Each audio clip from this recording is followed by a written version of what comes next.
বাংলাদেশ চীন মৈত্রী আন্তর্জাতিক সম্মেলন কেন্দ্রে চলছে প্রাণী মেলা আয়োজনে বাংলাদেশ অ্যানিমেল ওয়েলফেয়ার অ্যাসোসিয়েশন। এবারের প্রতিপাদ্য দেশ হোক সকল প্রাণের নিরাপদ আবাসস্থল। আরো জানাতে যোগ দিয়েছেন সহকর্মী শাহরিয়ার অনির্বাণ।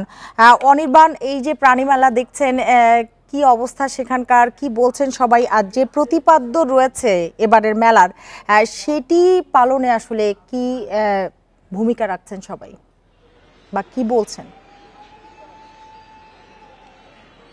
দেখুন আজকে সাধারণত প্রথম এরকম পোষা প্রাণীর মেলাটি আয়োজন করা হয়েছে নগরে। এর আগে এই ধরনের কোনো আয়োজন ছিল না। এর আগে আমরা দেখেছি যে বিভিন্ন জায়গা থেকে সাধারণত গৃহপালিত যে সাধারণ অর্থাৎ গরু ছাগল এগুলোর মেলা হয়েছে, কিন্তু একেবারে পুরোপুরি বলা যায় যে কিছুটা বন্যপ্রাণী কিছুটা পোষা এরকম ধরনের আয়োজনটা কিন্তু এবারই প্রথম।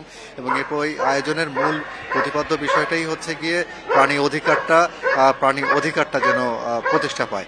আপনাকে যদি আমি দেখাই, আপনি নিশ্চয়ই দেখতে পাবেন যে এখান থেকে সাধারণত আমরা এই ধরনের কুকুরগুলো অর্থাৎ জার্মান শেফার্ড যেগুলো আমরা সাধারণত ঘরে বা বাড়িতে শখের বশে অনেকে পুষে থাকেন, প্রদর্শনের জন্য তারা অনেকে নিয়ে এসছেন। এখানে আছে এখানে সরাইলের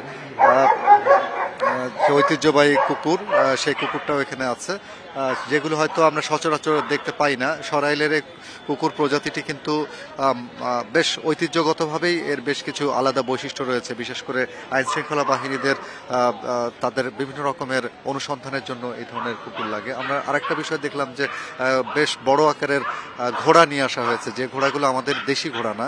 আমাদের দেশি ঘোড়া সাধারণত একটু ছোট হয়, এগুলো ভারত বা আরবের ঘোড়া বলা যায়।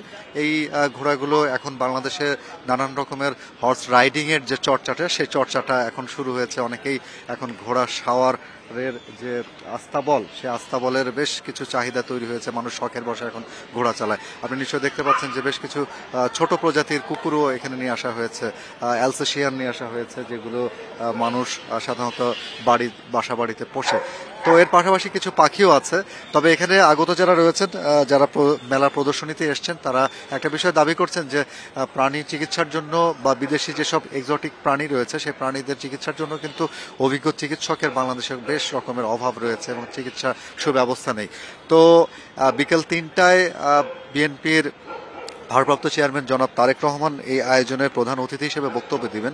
তো তার কাছে আয়োজক কমিটি যারা রয়েছেন বা এখানে যারা প্রদর্শনীতে রয়েছেন, তাদের বেশ একটা দাবি, সেটি হচ্ছে বিশেষায়িত একটি হাসপাতাল যেন বাংলাদেশে গড়ে তোলা হয় এবং 64টা জেলায় যেন প্রাণীর প্রতি সংবেদনশীল হওয়ার জন্য যে বার্তাগুলো, সেই বার্তাগুলো যেন প্রাতিষ্ঠানিকভাবে সকলের কাছে পৌঁছায়। এই সচেতনতামূলক প্রোগ্রামগুলো যেন ঘন ঘন নেওয়া হয়।